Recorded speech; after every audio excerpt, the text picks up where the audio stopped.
Vai sportists no šīs grupas ir apsteigusi. Nu, redzēsim pēdējā, šajā te priekšpēdējā grupā. Tā ir Reičela Flete, ASV sportiste. Šī gada ASV čempionātā viņa palika otrā aiz Alisas Čisnī. Arī cīnītāji, arī diezgan stabili sportisti. Nu, redzēsim, kā viņai veiksies. Ar viņu teorētiski citas sezonas ir bijusi spēcīgāko sešiniekā. Bet, nu, domājams, būs diezgan grūti šobrīd no 8. vietas aizsniegties kaut vai līdz bronzas medaļai.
Lūk, redzējām vienu tādu oriģinālu lietiņu, kas šodien vēl nav bijusi, un arī, principā, šī čempionāta laikā vēl nebija rādīta piruete, kur kombinējās dažāda virziena Libils, un šeit konkrēti Libila bija uz labo pusi, tālāk attiecīgi vilciņš un vertikālā pirueta uz kreiso pusi, viņas dominējošo pusi. Tas ir viens no tādiem kritērijiem, kas arī paaugstina sarežģītības līmeni piruetei, bet par lēcieniem, ko tur daudz stāstīt, man liekas, viss tāpatās bija skaidri redzams. Līdz ar pietiekami labi izpildītiem lēcieniem, lūk, šeit gan arī vai kritiens, tad mēs tālāk redzējām arī vienu apgriezienu lēciens, lūk, cilps, jeb Rydbergera lēciens lielisks, tālāk iegājiens uz flipu vienkāršais tikai. Visai duāli vērtējuma programmiņa un, ko lai saku, īsti daudz viņa nesavāks punktus un arī īsti nevarēs konkurēt ar nākamās grupas sportistiem. Pat arī ar šīs grupas daudz. Jā, viņa bija 8. Tā kā es domāju, ka noteikti dažas vietas varētu zaudēt attiecībā pret tām sportistiem. Faktiski viņa bija otra spēcīgākā tējas malā sātas, pēc punktiem spriežot. Bet šobrīd tiešām izskatās tur pāris pilnīgi tukši lecieni, vēl arī citi bija, kā saka, diezgan samocīti. Viņas labākā punktu summa 118 punktu, ko viņa iegūta 4 kontinentu čempionātā šo sezonu, kur gan palika ārpus goda piedestāla 4. vietā. Vēl no šīs sezonas rezultātiem jāatzīmē 2 otrās vietas Grand Prix posmos, proti ASV un Japānas Grand Prix posmā. Un iepriekš jau stāstīja, viņa arī iekļuva Grand Prix finālā, kur gan palika pēdējā 6. jo tieši 6 dalībnieces startē Grand Prix fināla posmos. Cīnītāji pēc rakstura arī šeit man likās vienu brīdi bija tā kā viņai arī sašļuka dūšu, bet tomēr pašas beigas, tomēr tādā amerikāniskā stilā spēja izcīnīt un parādīt to, ko viņa var. Tiesa diezgan daudz jau līdz tām bija pazaudēts.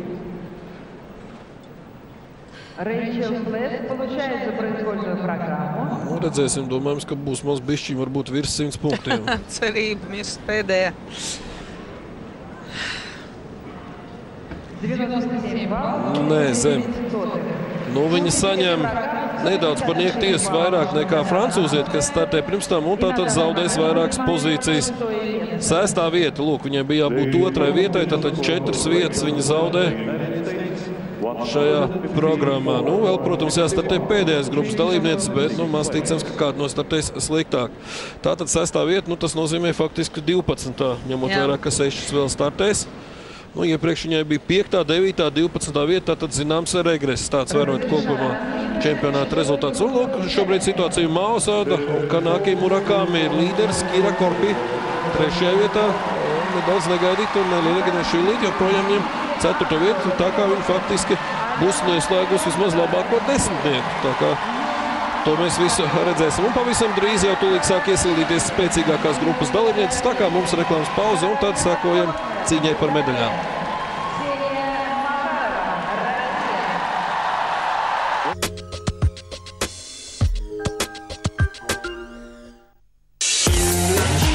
Pārbaudīts. Blue no American Express. Izturīga karte taviem ikdienas pirkumiem. Saņem tagad savu Blue ar iesaldētu 1. gada maksu un īpaši izdevīgu cenu arī papildu.